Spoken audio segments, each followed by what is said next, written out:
Alright fellas, here we are back on Pokemon Masters, and today we're going to be reviewing Special Costume Zinnia and Thievul. Kind of a unit spotlight, kind of a showcase. Spotlights are showcases, but it's for whenever the character's not around, and I just feel like doing a showcase of them. But obviously she's featured in the Special Costume Select Scouts, but of course, you know, paid only. Not everyone's going to have access to that, and not everyone's going to pick her, etc., right? But I want to give this video out because I love this unit. This unit is probably... thinking of all of the releases this year, I would say this unit is definitely up there in terms of my favorite releases this year. She could be number one, yes, even above Palatine's Elisa, but I'm not too certain yet on that, so I'm not gonna, you know, I'm not gonna say anything about that, but, you know, she's up there, right? This video, I've already got the footage for almost all of it, and this character cooks. This character cooks fucking meals more than Seabold, Mallow, and Victor put together, dude. This character is cooking. So let's go ahead, hop into the, you know, showcase the videos or whatever, right? I've actually got I've got 4 different stadium battles against all of the Elite Four, I believe. Yeah, I fought every single Elite Four member and got a good win with Zinnia in every single one of them. Should tell you how good this unit is. Obviously, she is 6-star EX, 3 out of 5, level 150. I think obviously 6-star EX and 3 out of 5 is, you know, the best way to showcase her. Level 150, yes, there are stat boosts, but I think they are pretty meaningless for how Zinnia was able to do in this battle. I think that even without the stat boosts, Zinnia from level 150, Zinnia would have won no problem. So do keep that in mind. The numbers, if you have her EX level 140, 3 out of 5, the numbers will be slightly smaller. Nothing insane, so keep that in mind. I would have probably put her down to level 140 if I had the option, but of course, I can't, so just gonna have to deal with that. Anyway, yeah, let's go ahead, hop into the first battle. This shit is fun. Alright, here we are versus Dark Week Malva. This is gonna be the only time I do, you know, the Dark Week showcase, because obviously, she's gonna cook it 3 out of 5. So I just did a duo here with her and Serena and Greninja. Thing with Malva is that she does have the thing where she cannot take damage unless she has a status change. I think Dark Rebuff counts as a status change for Acute Senses, so we don't have to worry about that. This is Zinnia's pretty much full power for the most part against a Dark Week opponent. I don't think that Night Slash, or, yeah, I don't think that Buddy Night Slash was... I don't think it was... I think it was affected by the Acute Senses, but everything else after that, obviously not affected because she has Dark Rebuff. Oh wait, no, she uses Dark Rebuff with the tournament. Oops, right, whatever. Yeah, the Buddy Night Slash was with the Acute Senses not activated, so that was pretty much the full power of that move, using it turn 1. Great thing about Zinnia here, you can use the enemy stat up parameter to where they get +3 in all of the core stats, and you can just steal them turn 2 instantly, because she gets Dark Rebuff on the enemy as soon as she uses any trainer move. So you get -1 pretty much start of battle, then you use the buddy move, and you get all of the stat stuff gone with Zinnia, and it's just a very strong ability. Having that Dark Rebuff for a guaranteed 30% multiplier just outright, and then just having the stat reductions just be put completely into the dirt, it's amazing. Not to mention her multipliers of Rising Tide, where she gets all of the multipliers right there. So you just steal all the enemy stats, and boom, you have a maxed out Rising Tide instantly. Turn 2. It's insane. And then, obviously, she's got the innate Rising Tide, the Rising Tide on her grid, and then she's had the unbuffed foe Sync Up 9, where she has the ability to have a 90% extra damage move when the enemy has no stat buffs. Very good. So, yeah. Here are the parameters, by the way. Whatever. I'll go into a little bit more detail in the next battle, but that's pretty much it. So, yeah. Alright, here we are versus Grass Week Seabold. I've got Anniversary Skylet and Anniversary Steven. This is also one of my favorite teams because I like using Zinnia and Steven as a duo, even though I don't use her and Special Costume Steven together in this video. Oh well. This was fun because I got to use pretty much every parameter I never used. Half MP, half HP, stats down for us because Steven has the downside up, and then enemy stat up so we can steal them for Zinnia. The only character by the end of this battle that does not have stat buffs is Anniversary Skylet, who was there to flinch bot, flying zone, as well as mini potion alls just for a little bit of recovery. This is also the grid with Zinnia that has the staggering on unbuffed foes. So if an enemy has 0 stat buffs, you have a 70% chance to flinch them on any move you use besides the Sync move.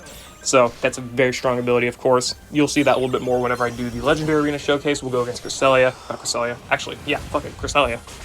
It's even better. I was going to do Latios, but whatever. And yeah, also, look at that Sync move. Quite good off-type. It was the first Sync move of the battle. very strong, because again, you've got dual Rising Tide here. This is without having the unbuff foe sync up 9, by the way, so you're missing a 90% multiplier, but obviously I get the flinches, so it pays off. This was good. This was very fun. This is a lot of flinching because of Zinnia and Anarchy Skyla, and then obviously Steven here is for some side Dragon Ascent DPS, mostly to KO the sides and whatnot. As you see, Zinnia here doesn't flinch the Swampert because the Swampert is it already flinched. It can't move. The enemy's pretty much got like next to 0 moves off this battle, and it was just super fun. So combine Zinnia's double Rising Tide with her guaranteed flinches, and the enemy just goes down. She does have DPS stuff, but I never need to pick it up because her nuke compensates so much for what DPS damage she would do with Crunch. It's insane. So yeah, there's the battle against Seabold. Those parameters were insane. Also, supports take 3 times damage. I picked that up. So yeah, that was fun. And here are all the grids, of course, right? So yeah, very fun battle. Zinnia, just a crazy unit, works very, very well with a lot of characters, even without supports. I think she works better without supports because you can actually use her as a tank. You can probably see that against the Malva battle and whatnot, as well as a couple ones in the future. But yeah, this is the Seabold battle. Let's go into the next one.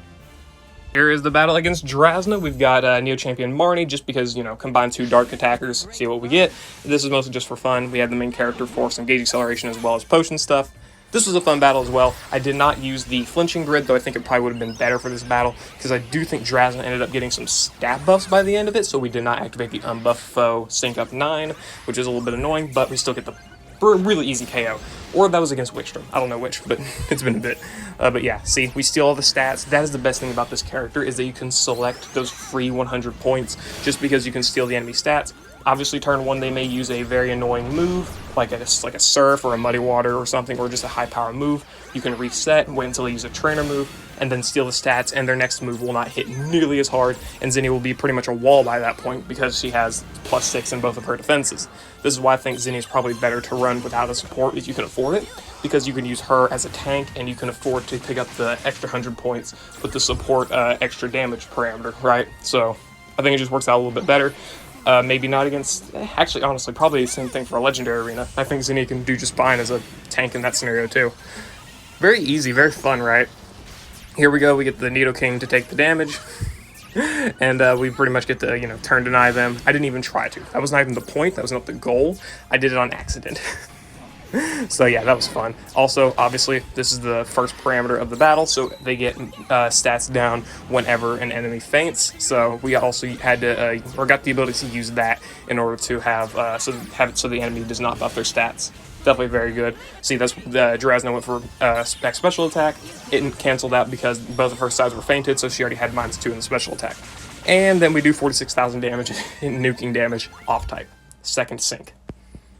Pretty good. I know I'm talking a little bit fast, but obviously the video speaks for itself. You can look into the abilities then. You can look at the grid for the abilities, look it up online. She's got a lot of good stuff, right? I reviewed it yesterday in the select video, so yeah, that was fun. What am I looking at? Yeah, the grids. Again, grid, same thing as the first battle. Anyway, yeah, let's move on to the final battle versus Wickstrom. This was a lot of fun. This was a whole lot of fun. Alright, here we are versus Wickstrom. This battle was more to showcase that Zinnia does not need powerful partners like Neo Champion Marnie or Neo Champion Serena or any of these characters, right, in order to do really well in a battle. So I brought Sawyer, who is 2 years old, and he's a 4-star, as well as Karen, who is a BP 4-star, who is also 2 years old. And also probably the worst BP unit in the game, in my opinion. I hate that unit. I hate this unit. I tried using her for Dark Week, did not work. But whatever, that's not really the point. So we steal their stats, very conventional stuff, very easy stuff. Thing about Wickstrom that is annoying is that the Aegis-Slash form takes like next to 0 damage, but spoiler, as you'll see later, we hit through it with Zinnia and one-shot him with the same move. It's fucking insane. So we get, I do screw up a little bit in this battle where, Sawyer takes a little bit too much damage. I queue up the wrong moves. I queue up moves in a kind of untimely scenario. At least I think so. I could be misremembering, but I just want to get the battle over with. It doesn't matter, because Zinnia, as good as she is, allows you to make some mistakes in doing your selections of moves and whatnot, and she allows for a margin of error because of how strong she is. This character, definitely very, very strong. Don't think she gets talked about enough. I think she's probably one of the best nukers in the game. Her nuke is, honest to God, probably easier to get for 1, and 2, better than Neo Champion Serena. I made that comment in the video yesterday. I will stand by it. Double Rising Tide plus a 90% multiplier is better than double Power Play. I would say anyway, right? So yeah, Serena here, not Serena, Zinnia here, just absolutely insane. Crunch damage for side damage as well, not too bad. 2,500, not great of course, but it's mostly there to pass the battle. Also, the free moves next every time we attack an opponent that has no stat buffs. Again, 35,000 damage I think is what that was against a shield up Aegis Slash, meaning its defense stat was over like 135. For reference, most enemies have a defense stat of around 70 to 80. That is insane. So extra plus 50 points in the enemy defense, and Zinnia was able to hit through it anyway. This was a really close battle, and by the way, because the Metagross obviously took, it took some attacks and it dealt some damage back, but we were able to win nonetheless. Obviously, it wasn't super pretty, but it wasn't too big of a problem anyway. I could have, reset the battle, done it over again, wouldn't have been a problem, but I don't think I need to do that to convey how strong Zinnia was. Her doing that against Wigstrom, in my opinion, highlights really how strong she is, even off-type, I would say, just because 135 defense just nuked him from near full HP, or about, 75% HP, something like that. So yeah, unit's insane, absolutely crazy. I love it. Anyway, yeah, let's move on to the battle against Cresselia. That's going to be a wash. Alright, here versus Cresselia, we have Zinnia, of course, with the flinching grid, so that's going to be nice, especially because Cresselia reduces damage from physical attacks on the second and third bar, so having the flinching grid will make her more useful for the longer battle instead of just the first bar, as well as having the stat reductions. Grimsley's going to be here to steal stats in case Cresselia boosts them at the later end of the battle, as well as having Dark Pulse for a 40% flinch chance, as well as provide special damage during the bars that Zinnia cannot. And then Sycamore is literally just here for participation award, mostly. Nah, he's mostly here for the support EX, as well as a couple stat boosts and, move gauge acceleration for the first part of this battle. That's mostly it. We're going to wait until Cresselia buffs its stats here. We're going to have to probably worry about the the Toxic a little bit later on into the battle. So that's going to be fun. Not really, but whatever. Let's go ahead and use the sync move here with Sycamore, and I guess we'll try to buff Zinnia's stats. Yeah, may as well. Okay. And then we can go ahead and start going for some flinches. Sadly, Cresselia is going to get sync move in, though, so that's not really going to work out too well for us. But it's fine. It's not really too big of a problem. Let's go ahead and go for some Horn Leeches here. We also got the +1 crit, so we don't have to use Zinnia's turn to move the second time, which is good. And I guess we'll just go for the Dark Pulses here with Grimsley, because Night Slash isn't going to do damage anyway. No real point in doing it. Pretty good damage there. Okay, fair enough. Going for the flinch, of course, yeah, but not that it matters. Yeah, there's the Brain Barrier. Good thing with Zinnia is that, of course, whenever we don't have, or the enemy doesn't have stat boosts, we get the guaranteed free moves next every time we land an attacking move. So we can pretty much just continue to get some free moves in here just for fun. And probably take out this bar of Cresselia before we get to the next one. There we go. I would like to land some Night Slash. I like Night Slash to do some damage. That would be good. Because Zinnia's second move here is going to KO. Just straight up. It's going to KO. Okay, there we go. Okay, we're landing crits with Sycamore too, so he's healing up very well. So none of this really matters in terms of how much damage she is doing to us. Yeah, okay, there we go. Let's go ahead and go for the sync move and go for Horn Leech there, because that is going to be the last Horn Leech we're ever probably going to go for in this battle. And there we go. Let's go ahead and go for a Dark Pulse. How much is this nuke going to do? Because I'm pretty sure she does have the Brain Barrier, or Brawn Barrier rather. How much is this doing? 16. That was with 20% damage reduction. Okay, that's a problem. We do have Healing Hand on Sycamore, so we can try and hope. And we also have the flinches. Please, flinch. Flinch. Yeah, the 70% flinch chance. Clutch. Awesome. So we don't have to deal with that Toxic, at least not right now, because she'll probably bring it back. Nearly 2,000 damage with the 20% damage. There's the Toxic. Damn it, and there's the Toxic. No. Oh, and the flinch. Ah, goat. My goat. My goats. And there we go. Go for the sync move. Let's see how this goes. Should do pretty good damage, considering it already did about 16,000 damage earlier with the Brawn Barrier. So, how much is this doing? This is without the unbuff foe sync up, by the way, obviously. So, how much is it doing? 20,000. Pretty good for having 20% damage reduction, right? That's pretty good. And flinch? No flinch. Okay. And the crunch?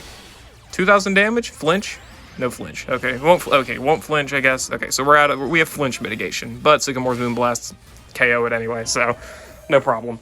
Yeah, Zinnia's a great character to bring against Cresselia. It's literally just bring Zinnia and then bring a special attacker to cover the, Brawn barrier, right?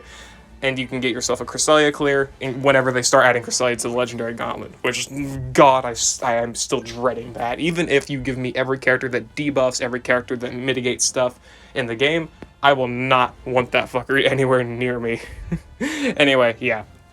Here we are. This is the Zinnia Showcase, Spotlight, whatever you want to call it. This character is cracked. My favorite release of the year, probably, at least until, for the most part, right? We still got three months left, so maybe they'll release something I like more. But as it stands, this character, just so insane. I love him so much. This is awesome, right? This character's great. Definitely the second best option to pick on the Special Costume Select Scouts. The best character on her own banner, right? Because Steven is the best character, but he's on the other one. So you can definitely pick up both Steven and Zinnia, which is awesome. So definitely try to pick them up if you can. Zinnia is amazing. 3 out of 5 is great. 1 out of 5, she can still be good as well. I won't be doing a 1 out of 5 showcase, but she can still put in some work. She can still put in the work with the debuffs and whatnot, as well as having a relatively solid nuke anyway. You may have to put a little bit more effort into making it work. She won't put up as crazy numbers, but she can still put up a lot and make the battle work very, very well in your favor. So yeah, keep that in mind. Anyway, yeah, that was a Special Costume Zinnia Showcase. Hope you all enjoyed. Let me know what you think about her down in the comments below. And yeah, I'll see you all later.